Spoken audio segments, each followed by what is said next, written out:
How's it going, everybody? So, I wanted to talk about a concept that I coined that doesn't really apparently exist in economic speak, that I think has been largely overlooked in analyzing economic situations, especially as to currency. And I was actually surprised to learn that this concept isn't really a foundational thought in economics after discussing it with someone who's fairly well known, especially in the Austrian economic community. And I just have to say that this kind of calculation, this kind of thought process is so foundational. I don't really see how you couldn't factor this thought process into thinking about anything with currency and wealth. And first and foremost, when I think about economics and I think about what is going on, I always think about the basic concept of what creates wealth. Um, and to me, what creates wealth are efficiencies in trade and practice, and those efficiencies lead to people being able to have an abundance of food, water, shelter, and medical care. And when I say medical care, I'm not talking about, oh, like doctors everywhere. I'm just saying the ability to solve bodily problems that help to stop people's, physical hurts or other types of things that might keep them from being productive or, of course, keep them from dying, because that's ultimately what people are trying to do is survive. And I call these efficiencies base wealth. And the reason why I coined that term of base wealth is because in studying human action, I think about people wanting to do things that increase their ability to have their basic needs met in abundance, and that allows them to have leisure time and pursue other things. And when I think about this from a historical perspective, I think about what was it that took people from being hunter-gatherers to having farms and being able to industrialize. And as far as that's concerned, we look at the Fertile Crescent, we look at early development of human civilization, and we see the trend that those who were able to create exponential wealth were those who began to pen off animals and begin to grow crops because, of course, animals reproduce and crops reproduce, and that's exponential wealth. So when people stopped just getting what they needed to survive for the day and started to begin to steward toward the future by penning off animals, allowing them to reproduce and create more opportunities for meat and milk, and started to set off areas for crops so they could grow more and they could reproduce and have exponential wealth and save. That's what really kick-started the abundance that people had. And of course, we can also talk about this, from comparative advantage in trade. That is, one person does something better than another, and so they work together to work what they're best at and trade for those efficiencies.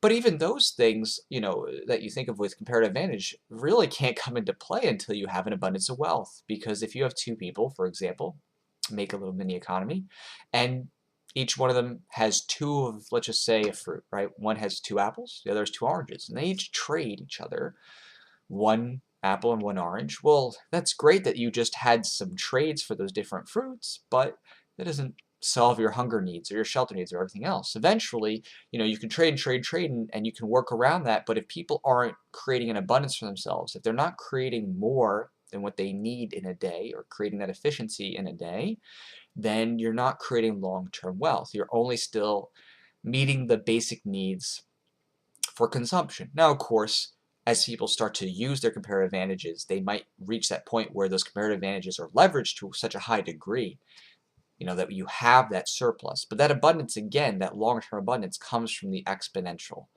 growth. And that came from bringing together those factors which led to exponential growth. You have reproduction, whether it was, with animals or with plants, or even, of course, the human capital part, right? The families who would have lots of babies because lots of kids meant you had more hands to help around the farm. And so when we're talking about, what this means in terms of currency and value and wealth, we're talking about what it means to have those things grow to a point that an economy flourishes and people are starting to feel richness in terms of the amount of time that they're spending having to try to meet those basic needs versus not being able to do other things, right? When we look at historical wealth, if you look at how people calculate that, they compare how much time effectively it took or how much of their resources it took to gain those basic needs. How much of someone's time did it take to get their food for the day, or how much cost of someone's work did it take out of the day in order to get the basic food needs. And you look at that historically, and we go Middle Ages and so on and so forth, and it was taking 70-ish% of people's day labor to get food, and now in today's real terms, it's like only 14-ish% for the average person.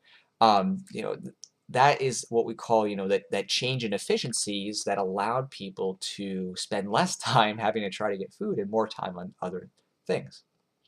And so when it comes to thinking about those types of wealth as far as humans are concerned, and then currencies, the problem that we have with currencies and inflation is that currencies are effectively a form of communication. And I'll take some of the talking points from the Austrian perspective of saying, we think of currency as the most common form of exchange in a given period of time. Strong currencies tend to have natural scarcity. They tend to have general accepted, practice of use, the state of being. And we think that good examples are, gold and silver. And those, arose in their various ways, partially because those who had wealth valued those things and were attracted to those things and would trade their wealth for those things because it showed, hey, I'm rich, I have this beautiful jewelry, or I have these goblets, or I have, this gold and silver dining sets or candles, whatever it is. They used those things because they had this wealth and they wanted to show off the fact they're wealthy. And of course, over time, we discovered that there were other types of uses for things like gold and silver. They had practical values as well, not just as a dining set, but in electronics and so on and so forth. In the modern times, they've proven themselves to have a lot of utility. Of course, it's always going to be subjective, as anything with human needs, right? If you were in the desert and you're about to die of thirst, a gold bar doesn't give you water. And if you're not anywhere near anybody who could trade a gold bar with water, giving someone who's about to die of thirst a gold bar will not solve that problem. It's not their highest need. So again, currencies, effectively are, in a sense, of course, commodities. They are things that people have and trade and might find other types of value in. And if you move away from having more potential subjective values, you run the risk of having something that ends up not creating more wealth for people, right? And that's the issue that we talk about when we think about paper money, right? Because if you have paper money, fiat, that's forced by government, and it's not exactly useful on its own. Paper itself, the little bits of paper don't really provide food, water, shelter. I mean, maybe you can burn it for a little bit of heat. They don't provide anything independent that way. When you get into that realm, it starts to become a form of communication. And what that means is that the communication is saying, hey, this paper is my expressing a willingness to transact in the future, to produce wealth in the future, based on moving this around. And the reason that is because let's just say someone in an economy has that kind of paper and they trade with somebody for physical goods. Well, that person then who has the paper now, who once had the physical goods, suddenly can't trade with anybody else because nobody wants that paper. Well, now they have a bunch of useless paper and no physical goods with which to sustain themselves on the food, water, and shelter aspects. So the danger there is that if there isn't a continued belief in the continued creation of wealth by exchanging these types of currencies, paper, even electronic currencies, then you run the risk of having a lot of movement of currency, but no creation or inefficiency of base wealth. And that's a big danger. And that's how come when factoring the values of currencies or the values of that kind of subjective trade, one always has to consider what are the people doing who are shifting around those forms of currencies. Because if they're just moving it around and they're not doing things to increase the efficiencies in food, water, shelter, and healthcare production in that realm, you eventually have an economy that is going to go down in its base wealth. Because if people are just moving around the currency and not producing more things of base wealth value, then you start to have consumption. With foods, they disappear. put into waste, no longer usable. You have things that start to break down. If it's a house, starts to fall apart because of entropy and decay. You may have cars, you may have, clothes, whatever it is. They eventually start to wear down. And if you don't have people in the economy who are producing things toward that end, creating more, replacing those things, especially as those base needs, and you start to have depreciation of that currency because it's not increasing the stimulation of wealth. And that's how come, in the most simplest of terms, when we look at things like Zambia or whatever, when you have major inflation, or was it Zimbabwe? I think that's the country, two different Z countries where think about the mass inflation where the government, started creating billion trillion notes. Creating all those pieces of paper does not create underlying wealth. It's just paper. You've just created paper without people being incentivized to say that they're effectively going to continue to produce wealth by transacting that on those terms. You're not going to be having more wealth created. You're not going to have those basic needs, and you suddenly have this crazy inflation with no production underlying. And that's how come Austrians often advocate for the stronger currencies, because at least those have independent use values that could help produce efficiencies in getting more food, water, healthcare, shelter, and so forth. Especially with gold and silver in terms of now in our technological age, it has quite a bit of use. Not just the jewelry and the hey, it looks pretty use. But again, if you don't consider the creation of base wealth, as I'm defining it here, I admit this is something that apparently hasn't been used before, so I'm putting it out there.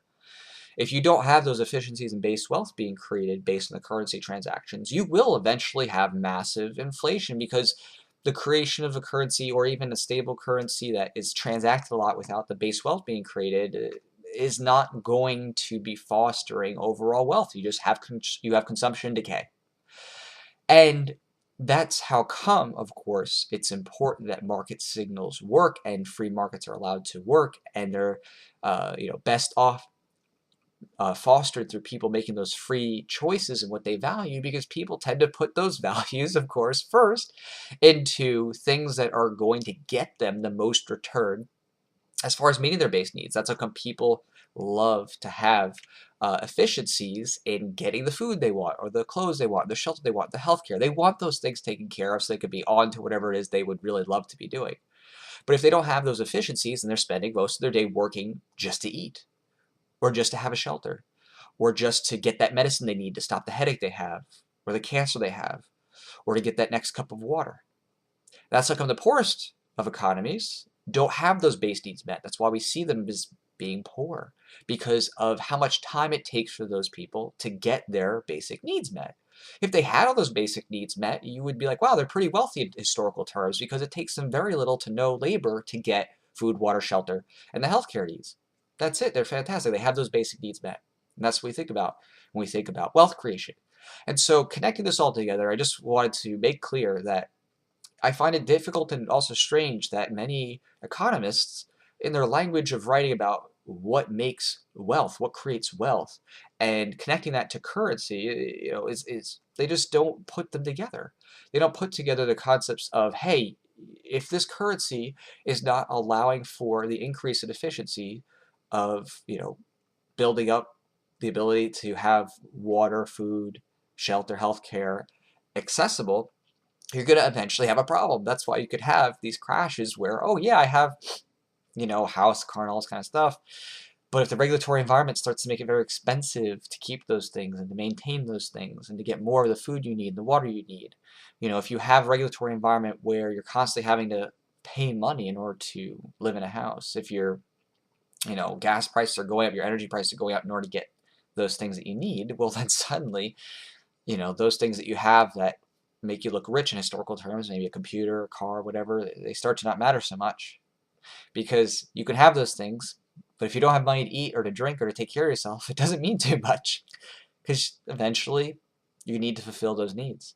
And especially, also problematic is if the government's putting, an economic sanction on you, or threatening force because you don't pay them money, then you have a big need there too. Which is, of course, also tying in the aspect of the government side here. When it comes to fiat, when it comes to government creation of money, That's representing their willingness to transact and provide value in the economy. So the government in producing money, of course, we know with the Federal Reserve, it's not truly the government, but just speaking from those terms of it's coming from that source, that is saying, hey, the government's trying to provide some sort of value to other people to continue to transact on. We're creating a form of wealth. Now, when it comes to government, of course, if you're libertarian, you quite obviously know that the cap on the effectiveness of government services is much lower than what they're spending it at, right? When we're talking about what the government's doing with their resources in terms of the wars, in terms of the regulations, in terms of everything else, we know that it's doing more harm. Sure, there could be certainly a point where the government's actions are providing a type of security that allows for base wealth creation. Okay, that's perfectly admissible by libertarians. Absolutely, government could be providing structures that help people secure and produce wealth. Not economically untrue. Ethically, of course, those are the issues when it comes to how that's done. But economically, of course, you could say, yeah, the government's providing roads. It's providing different types of justice systems and security protection. Sure, yeah, those are real things. You can't deny that they exist. Are those the most ethical ways to that? No, of course not. But the problem is, of course, is that as the government begins to go beyond meeting that threshold maximum of, hey, this is actually helping, then we start to see the massive inflation because suddenly their services that they're providing, the monies that they're taking out of the economy, the trade signals that they're communicating are suddenly getting blown up overseas or get thrown into failed businesses, into failed measures of doing things, whether it's the post office or the courts, and not allowing the private markets to flourish because they're taking away all those incentives for those things to flourish by threatening people with force for not paying them money to use those things. So you have to keep in mind, whenever we're talking about currency and inflation and what's happening as far as the economy underlying, you have to think about base wealth. If you don't think about the base wealth concepts, you're going to miss out on what's going on with currency development and trade and printing of money and so on and so forth. You're going to miss out on those signals. You have to look at what's happening with base wealth. And of course, the biggest dangers with government is they start to regulate and stop the growing efficiencies in providing those base level needs. And as the government starts to do that more, and as they start to communicate market signals with the currency by taking it out and throwing it into things that people don't want, like wars and base camps all around the globe, billions and billions of dollars being wasted, then you start to see a lack of trust in that currency. You start to see inflation as the base wealth of people starts to dwindle in that country, and you start to see the value of that currency go doo-doo-doo-doo-doo. And that's a big problem. And that's how come we, as who are libertarian Austrians, see that as being a bad thing, and and that government needs to demonopolize that and allow other things to rise and compete, and allow the government to fade away where it's clearly not working, which eventually, as we would say, would be in most arenas, if not eventually all, of course. All right, so if you have any questions or thoughts about this base wealth concept, just let me know, because I was surprised to learn that thinking was not in any sort of mainstream economic discourse when it comes to currency and inflation. The calculations, I had no idea. I don't consider myself an economic terminology buff. I've taken a couple of econ courses and have always just been inclined that way, thinking that way. Read different things with Rothbard, Hayek, BCs, and so on and so forth, but never had heard that was not a major consideration in thinking about those things. So thanks so much for listening. Talk to y'all later.